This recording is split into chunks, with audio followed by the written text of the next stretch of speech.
नमस्ते, जय श्री राम। कैसे हैं आप सब लोग? Hope you are doing very well. So आज के इस लेक्चर में हम लोग करने जा रहे हैं थ्योरम जो हमारे बेस्ड है किस पे। लास्ट लेक्चर में जो हम लोगों ने टॉपिक्स को पढ़ रखा था क्या थे, क्लोज सेट थे, उसमें हमारे ओपन सेट था, ओपन स्फीयर था हमारा, और क्लोज स्फीयर था, नेबरहुड था। इन सारी चीज़ों को हम लोगों ने लास्ट लेक्चर में पढ़ा था। तो आज उसी पे बेस्ड थ्योरम को देखेंगे। तो चलिए वीडियो की स्टार्टिंग करते हैं। तो हमारे सामने जो थ्योरम गिवन है देख लेते हैं इसे। क्या गिवन है? In any metric space X comma D each open ball is an open set.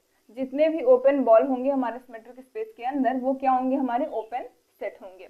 तो इसकी प्रूफिंग कैसे करेंगे? इसके लिए सबसे पहले आपको ओपन बॉल की डेफिनेशन पता होनी चाहिए। ओपन बॉल हमारा क्या होता है, उसके बाद हमें पता होनी चाहिए ओपन सेट की डेफिनेशन। ठीक है, तो ओपन बॉल की डेफिनेशन से ही हम ये सारा कुछ प्रूफ करेंगे। तो मान लेते हैं कि हमारे पास कोई एक ओपन बॉल गिवन है। क्या गिवन है? S of X naught comma R हमारे पास एक ओपन बॉल गिवन है। ये कैसा है? It is non empty. ये नॉन इम्प्टी है, मतलब इसके अंदर कोई ना कोई एलिमेंट क्या करेगा? लाई करेगा। तो हम मान लेते हैं कि एक्स नॉट इसके अंदर क्या कर रहा है? लाई कर रहा है। तो मान लिया कि हमारा कोई एक एलिमेंट है एक्स नॉट जो बिलोंग कर रहा है S of X naught comma R में। ठीक, अब उसके बाद हम मान लेते हैं कि कोई एक दूसरा एलिमेंट है, लेट y जो है वो भी हमारा किस में बिलोंग कर रहा है? इसी सेम ओपन बॉल में हमारा y भी बिलोंग कर रहा है, ऐसा हम मान के चलते हैं। तो अगर इस तरीके से होता है तो हम क्या जानते हैं कि इसके बीच की जो डिस्टेंस होती है वो जो रेडियस होता है उससे छोटी होती है। अगर आपको ओपन बॉल की डेफिनेशन याद होगी तो आप यहाँ से समझ पाएंगे कि एक्स नॉट और वाई के बीच की जो डिस्टेंस होगी ना वो हमारी क्या हो जाएगी? आर से जो हमारा रेडियस होता है, यहाँ पे ध्यान में रखिएगा, ये हमारा सेंटर होता है और ये हमारा रेडियस होता है। तो इन दोनों के बीच की जो डिस्टेंस होगी वाई और एक्स नॉट की, वो हमें पता है कि वो आर से हमेशा छोटी होती है। ये हमने बाय दी अगर यहाँ पे लिख देते हैं क्या, by definition of open set, open ball की या फिर ओपन स्फीयर के डेफिनेशन से हमें यहाँ पे ये पता चल गया। अब हम क्या करेंगे, देखिए हम मान लेते हैं जब ये इससे बड़ा, मैं आपको एग्जांपल लेके दिखाऊं, मान लेते हैं कि इसकी वैल्यू कुछ 5 है, ठीक, और इसकी वैल्यू कुछ 8 है। 8 5 से बड़ा है, यहाँ पे मान के चलते कि 5 से बड़ा है 8, ठीक है। इसकी वैल्यू हमेशा इससे छोटी होगी आर से। तो अभी शायद मैंने इससे बड़ी बोला, लेकिन क्या होती है इसकी वैल्यू हमेशा इससे छोटी होती है। ठीक, तो हमने यहाँ पे 5 लिया, ये 8 हुआ, तो यहाँ पे इस तरीके से लिख दिया। अब उसके बाद अगर मैं कोई दूसरा चीज लेती हूँ, मान लेती हूँ कि कोई एक x है जो कि इनका डिफरेंस है, मतलब 8 - 5 है, तो x की वैल्यू कितनी हो जाएगी? 3 हो जाएगी। ठीक है, तो वही चीज बोला गया कि कोई दूसरा एक रेडियस लेंगे, हम लोग कोई दूसरा एक रेडियस लेंगे जिसकी वैल्यू क्या होगी? इन दोनों का डिफरेंस होगी। ठीक है, वही चीज मैंने किया। ये 5 हमारा r था, ये हमारा d ऑफ x, y है। तो जो ये नया r1 लिया है हमने, r1, ये इन दोनों का डिफरेंस लिया है। तो मान के चलते हैं कोई नया एक हम लोगों ने रेडियस लिया जो क्या है? इन दोनों का डिफरेंस है r का, और ये जो हमारे पास डिस्टेंस इन दोनों के बीच की गिवन है उसका डिफरेंस है। तो हमें पता है कि r1 ग्रेटर देन 0 होगा, और ये भी जानते हैं कि r1 की वैल्यू जो है वो r से छोटी आएगी। r1 की जो वैल्यू होगी वो r से छोटी आएगी। कैसे छोटी आएगी? क्योंकि r में हम कुछ घटा रहे हैं तब हमें r1 मिल रहा है। जैसे 5 है ना, 8 है, तो 8 में से 5 को हमने घटाया तब हमें कितना मिला? 3 मिला। तो 3 तो 8 से छोटा हुआ, क्योंकि इसमें कुछ घटाने के बाद ही हमें ये मिल रहा है। तो वही चीज r में कुछ घटाने, यहाँ पे मैंने क्या लिख दिया, r में कुछ घटाने के बाद हमें r1 मिल रहा है, तो r1 की जो वैल्यू होगी वो लेस देन होगी किससे? r से। ठीक, अब उसके बाद हम क्या क्लेम करते हैं? हम क्लेम करते हैं कि जो s of y comma r1 है, y कॉमा r1, इसकी डिस्टेंस को हम लोग, इसके रेडियस को हम लोग r1 ले लेते हैं। ठीक है, तो ये जो है वो सबसेट हो जाएगा किसका? s of x not comma r का, क्योंकि r1 जो है वो r से क्या है? छोटा है। मतलब अगर कुछ इस तरीके से मैं सेंटर सर्कल बना रही हूँ, एक गया r यहाँ से, ठीक है, और r1 जो है वो छोटा है, तो कुछ इस तरीके से आएगा। तो यहाँ से हम कह सकते हैं कि वो इसका कुछ सबसेट टाइप का होगा। ठीक है, आपको मैं सारा कुछ समझाते हुए चल रही हूँ कि किस तरीके से हो रहा है। यहाँ पे पहली चीज तो r1 जो है वो r से छोटी हो गई है, तो r रेडियस जो है वो छोटा हो गया r1 का, तो वो उसके अंदर कुछ सबसेट में आएगा। अब मान लेते हैं कि कोई z है। आपको यहाँ पे देखिए जो चीज यहाँ पे करी थी हमने वही चीज यहाँ पे करेंगे। y को जैसे माना था इसके अंदर, वैसे ही हम लोग यहाँ पे क्या करेंगे? z को मानेंगे। किसके अंदर मानेंगे? जो नया सब ये ओपन बॉल हमारा बना है उसके अंदर हम लोग z को मानेंगे। तो यहाँ से then d of y comma z, जो इसके बीच की डिस्टेंस होगी वो अगेन r1 से, क्योंकि यहाँ पे रेडियस क्या है? r1 है, तो यहाँ पे ये r1 से छोटी होगी। जैसे यहाँ पे y और x0 का जो डिस्टेंस था वो r था यहाँ पे रेडियस, तो r से छोटा था। उसी तरीके से हमने अगर यहाँ पे कोई z एलिमेंट लिया जो इस ओपन बॉल के अंदर आ रहा है, तो इसके बीच की जो डिस्टेंस होगी वो r1 से छोटी आएगी। ओके, अब हम क्या लिख सकते हैं, r1 की वैल्यू को, यहाँ पे r1 की वैल्यू हम लोगों ने फाइंड आउट करी थी, यहाँ पे देखिए। तो यहाँ से हम लोग r1 की वैल्यू को इसमें रखेंगे, तो r1 की वैल्यू है r minus D of X naught comma Y, तो रख देते हैं। तो यहाँ से हो जाएगा D of Y comma Z less than हो जाएगा, क्योंकि r जो है वो इक्वल है इसके, तो r की जगह पे हम लोग इसको लिख सकते हैं। तो यहाँ से r minus D of X naught comma Y हो जाएगा। ठीक, अब उसके बाद अगर मैं चाहूँ तो इसको इधर लेके आ सकती हूँ, इधर लेके आई मैं, D of Y comma Z हुआ plus D of X naught comma Y हुआ, ये लेस देन r हो गया। अब देखिए यहाँ से हम लोग क्या करेंगे, ट्रायंगल्स इनइक्वालिटी मैंने आप लोगों को शुरू में ही पढ़ा रखा है। ट्रायंगल्स इनइक्वालिटी क्या होता है, अगर मान लेते हैं a कॉमा सी है प्लस सी कॉमा बी है, ठीक है, तो इसे हम लोग a कॉमा बी इस तरीके से लिखते हैं। ये ट्रायंगल्स इनइक्वालिटी जो सेम होता है उसे हम लोग क्या करते हैं, वहाँ से छोड़ देते हैं। तो वही चीज़ करेंगे, D of Y comma Z है plus D of X naught comma Y है, तो वाई है इसमें कॉमन, वाई को छोड़ेंगे और करेंगे D of X naught comma Z less than हो जाएगा किससे, आर से। ठीक है, X naught comma Y less than R था, एक्स नॉट कॉमा जेड भी लेस देन आर हो गया। इसका मतलब जो जेड है हमारा वो भी बिलोंग कर रहा है किसमें, जो हम लोग ओपन बॉल लेके चले थे उसमें हमारा जेड भी बिलोंग कर रहा है।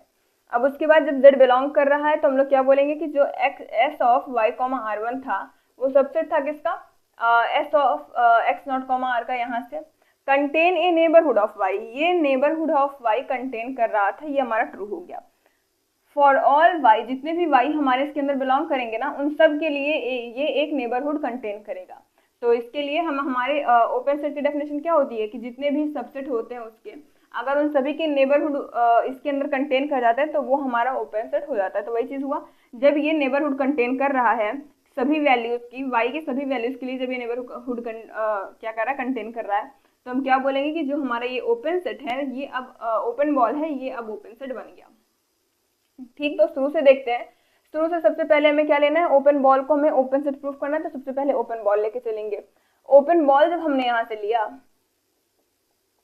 ओपन बॉल जब यहाँ से लेंगे तो ये कुछ नॉन एम्प्टी सा होगा। तो यहाँ से अगर आप चाहे तो ये वाली लाइन को स्किप कर सकते हैं कि X naught belongs to S of X naught comma are.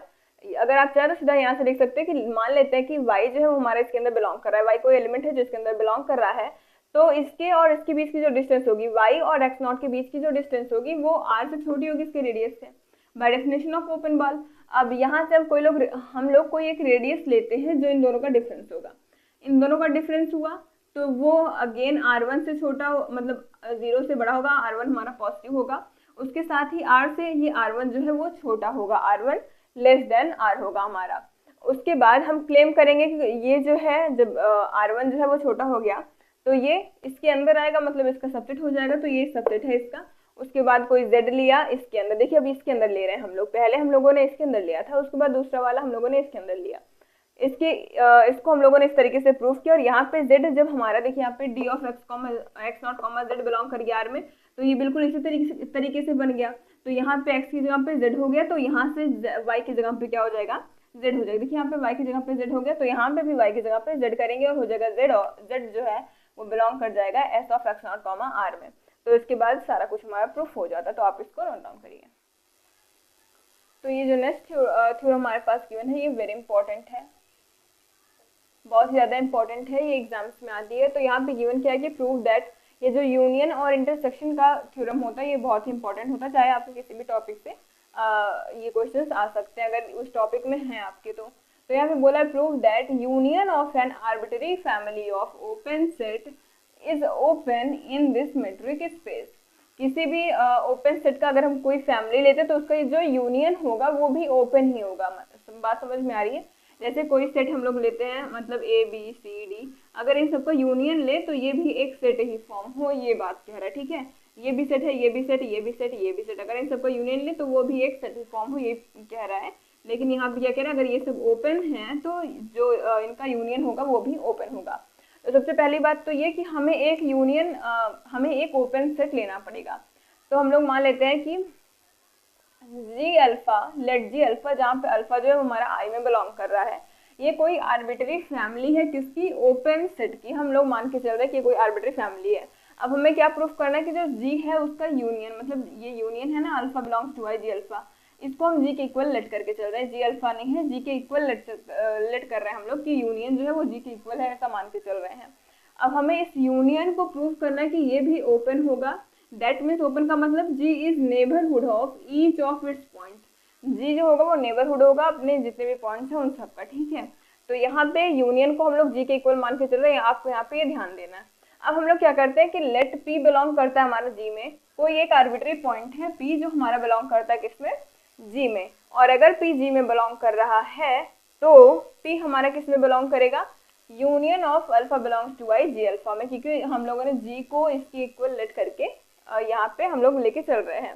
तो पी जब इसके अंदर बिलोंग कर रहा है तो पी जो है वो जी अल्फा के अंदर भी बिलोंग करेगा, ठीक है, यूनियन में बिलोंग कर रहा है, तो पी हम मान के चलते हैं कि जी अल्फा में बिलोंग कर रहा है, किसी भी अल्फा बिलोंग्स टू आई की वैल्यू के लिए जी अल्फा में बिलोंग कर रहा है। तो यहाँ से हम जानते हैं कि जी अल्फा ओपन है, जी अल्फा इज ओपन, तो G alpha is neighbourhood of each of its point, मतलब जी अल्फा में बिलोंग कर रहा है कौन, जो हमने आर्बिट्री पॉइंट पी लिया है ये जी अल्फा में बिलोंग कर रहा है, और हम ये मान के चले कि जो जी अल्फा है वो हमारा एक ओपन सेट है। तो जब वो ओपन है तो क्या होगा कि वो अपने नेबरहुड जितने भी पॉइंट्स हैं सबका नेबरहुड होगा जी अल्फा। तो G alpha is neighbourhood of P, तो जी अल्फा जो होगा वो पी का भी नेबरहुड होगा, क्योंकि वो भी इसका एक आर्बिट्री पॉइंट है। बात समझ में आ रही है? जब ये सभी पॉइंट्स का नेबरहुड है तो अगर इसी में मैं पी को इंक्लूड कर लूँ, क्योंकि पी भी उसका यही एक पॉइंट है यहाँ पे हमें दिख रहा है, तो जब ये सभी पॉइंट का नेबरहुड है तो जी अल्फा का भी, जी अल्फा जो है वो पी का भी नेबरहुड होगा। तो जब पी का नेबरहुड होगा तो वहां पे एक आर एग्जिस्ट करेगा जो कि एक सेट बनाएगा, ओपन सेट, ठीक है, ओपन बॉल बनाएगा। तो यहाँ से एस ऑफ जो हम पॉइंट लेते थे, आपको याद है ना, इस तरीके से S of X naught comma R, ठीक। तो यहाँ पे एक्स नॉट का काम कौन कर रहा है, पी कर रहा है, चाहे तो आप यहाँ पे एक्स नॉट लेके चल सकते हैं कि एक्स नॉट बिलोंग करेगा जी में, तो एक्स नॉट जो है उसके यूनियन में बिलोंग करेगा, एक्स नॉट जी अल्फा में बिलोंग करेगा। तो जी अल्फा जो है अपने नेबरहुड पॉइंट पी का नेबरहुड होगा किसका, अपने एक्स नॉट का, जहाँ पे भी एक पी है वहाँ पे आप एक्स नॉट कर सकते हैं। तो ये चीज़ हम लोगों ने पढ़ रखी है, ठीक है। ये किसके अंदर जाएगा, ये जी अल्फा के अंदर जाएगा, यहाँ पे अल्फा है ये उसका सबसेट हो गया। अब अगर ये सबसेट हो गया जी अल्फा का, तो जी अल्फा जो है वो सबसेट है union of alpha belongs to I G alpha का। अगर मैं आपसे बोलूं कि ए के अंदर 1 2 है, बी के अंदर 3 4 है, और जो ए यूनियन बी बनेगा उसके अंदर आएगा 1 2 3 4, तो क्या मैं कह सकती हूँ कि ए जो है, ए के अंदर 1 2 है, इसके भी अंदर 1 2 है, तो ए जो होगा वो सबसेट होगा ए यूनियन बी का। बात समझ में आई? वही चीज जब ये जी अल्फा के सभी वैल्यूज का यूनियन है तो जी अल्फा इसके अंदर बिलोंग करेगा, जैसे यहाँ पे ए जो है वो जो है बिलोंग कर रहा है ए यूनियन बी के अंदर, वैसे जी अल्फा बिलोंग करेगा यूनियन ऑफ जी अल्फा के अंदर, ठीक है। तो जब ये इसके अंदर बिलोंग कर रहा है और ये इसके अंदर बिलोंग कर रहा है, तो बाय फर्स्ट एंड सेकंड हम क्या कह सकते हैं कि S P of R, S of P R जो है ये किसके अंदर बिलोंग करेगा, इस यूनियन के अंदर बिलोंग करेगा। अब जब इस यूनियन के अंदर बिलोंग करे, इसकी वैल्यू हम लोग यहाँ से जी मान के चले हैं, तो यहाँ से पी ये किसका सबसेट हो जाएगा, जी का, ठीक है। तो जी नेबरहुड हो जाएगा किसका, पी का। यहाँ पे जी हो रहा है, यहाँ पे जी अल्फा हुआ था, आपको ध्यान में लेके चलना है। तो जी जो है वो नेबरहुड हो जाएगा पी का, और जब ये नेबरहुड हो गया तो ये एक ओपन सेट को फॉर्म कर दिया। बात समझ में कैसे किया? अगर आप चाहें तो कुछ अलग अलग से भी लेके चल सकते हैं। यहाँ पे सबसे पहले हमने क्या किया कि कोई एक जी अल्फा हम लोगों ने ओपन सेट लिया, ठीक है। अब उसके बाद हमें शो करना कि कोई जी है, जी किसका यूनियन है, इस जी अल्फा के जितने भी फैमिलीज हैं उन सबका यूनियन है कौन सा, जी, ठीक है। अब हमें प्रूफ करना है कि ये भी एक ओपन है। ओपन कब होगा, जब जी के जितने जी जो होगा वो अपने सभी नेबरहुड पॉइंट का क्या हो, अपने सभी पॉइंट का क्या हो, नेबरहुड हो, तो जो जी है वो हमारा ओपन सेट हो जाएगा। तो हम मान के चलते कि कोई पी है जो इस जी के अंदर बिलोंग कर रहा है। जब पी जी के अंदर बिलोंग कर रहा है तो हम मान लेते हैं कि पी जो है वो union of alpha belongs to I G alpha के अंदर बिलोंग कर रहा है। तो यहाँ से पी जो है वो जी अल्फा के अंदर भी बिलोंग करेगा, for some values of alpha belongs to I, P जो है जी अल्फा के अंदर बिलोंग करेगा। क्योंकि हम जानते हैं कि जी अल्फा हमारा ओपन है, हम मान के ये हमारे पास गिवन ही है कि हम ओपन सेट लेके चलेंगे और उसका यूनियन भी ओपन सेट होगा। तो जी अल्फा एक सिंगल सेट है, तो हम इसे क्या बोलेंगे कि हाँ ये एक ओपन सेट है।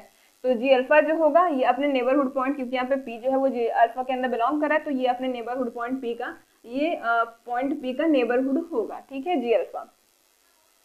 जब होगा G alpha is neighbourhood of P, तो यहाँ से एक आर एग्जिस्ट करेगा जो कि एक ओपन सेट बना यहाँ पे S of P comma R, जैसे यहाँ पे एक्स नॉट कॉमा आर कर रहे थे उसी तरीके से, और जी अल्फा के अंदर बिलोंग करेगा। यहाँ से जी अल्फा जो है वो यूनियन हो जाएगा, जी अल्फा जो है वो सबसेट हो जाएगा इसका यूनियन का। यहाँ पे मैंने आपको क्लियर करके बता दिया कैसे ए जो है यूनियन होता है, सबसेट होता है जिसका ए यूनियन बी का। उसी तरीके से यूनियन के अंदर तो ये इसका छोटा पार्ट है वो इसके अंदर जाएगा ही जाएगा, तो जी अल्फा उसके अंदर चला गया। अब ये इसके अंदर है और ये इसके अंदर है, तो ये ऑब्वियस सी बात है इसके अंदर जाएगा। तो S of P comma R किसके अंदर जाएगा, यूनियन ऑफ जी अल्फा के अंदर जाएगा। उसके बाद जब ये इसके अंदर गया तो इसको हम लोगों ने जी के इक्वल ले रखा है, तो यहाँ पे ये जी के अंदर भी जाएगा, तो जी नेबरहुड हो जाएगा पी का, और जब नेबरहुड हो गया तो ये ओपन सेट हो जाएगा। तो आप इसको भी नोट डाउन करिए। तो स्टूडेंट्स आज की वीडियो में बस इतना ही। अगर आपको ये वीडियो अच्छी लगी हो तो लाइक करिएगा, अपने फ्रेंड ग्रुप में शेयर करना मत भूलिएगा, and subscribe for more videos. Thanks for watching.